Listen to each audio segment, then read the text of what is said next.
Hello guys, আসসালামু আলাইকুম। আজকে ঢুকে একটা মেসেজটা দিয়ে দিই। আর হ্যাঁ, আমার নেটটাও একটু স্লো। আর হ্যাঁ গাইস, আজকে যে বিষয় নিয়ে কথা বলতে যাচ্ছি, আয় হায় হায় ধ্বংস। সুপার সেলও মাঝে মাঝে আমার সাথে শয়তানি করে। যাই হোক, গেমটাকে রিস্টার্ট দিয়ে আবারও গেমে ঢুকে ফেলছি। তো আবারও স্টার্ট দিয়ে দিলাম। আজকে যে বিষয় নিয়ে কথা বলবো তা হলো এইটা।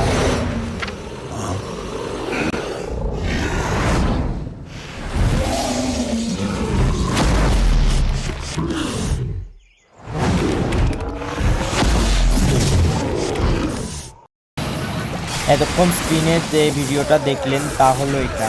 যখনই আমরা কোনো আগুনকে ছাড়ি, কোনো একটা যন্ত্রের মাধ্যমে সেটাকে ডিস্ট্রয় করে দেয়। আর এটার সম্মুখীন আমরা প্রতিদিনই হই। আপনাদেরকে আজকে শেখাবো, কখনো আপনারা ফ্লাইং বা আকাশে কোনো ড্রাগনকে একসাথে দিবেন না, না হলে আমার মতন এরকমই হবে। আপনারা দেখতে থাকুন।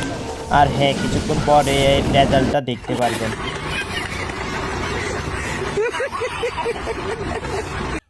হ্যাঁ গাইস, হ্যাঁ ঠিকই শুনছেন। আপনাদের আমি এইটাই বলতে চাইতেছি, কখনো আপনারা ড্রাগন বা অন্য কোনো আর্মিকে একসাথে দিবেন না। আপনার কাছে টাউন হল 8 বা 9 যেটাই হোক, আপনার আর্মিগুলো যদি একেবারে আপডেট দেওয়া থাকে, আপনার যেমন ধরেন টাউন হল 18 বা 17 যেটাই হোক, ওটা কোনো ওদের জন্য বিষয় না। আপনাদেরকে আমি সিম্পলি বোঝাই, আপনার কাছে একটা কলা আছে, আপনি খেলেন কিন্তু কোনো শক্তি পেলেন না সারা, তো ও কলা খেয়ে আর কি লাভ?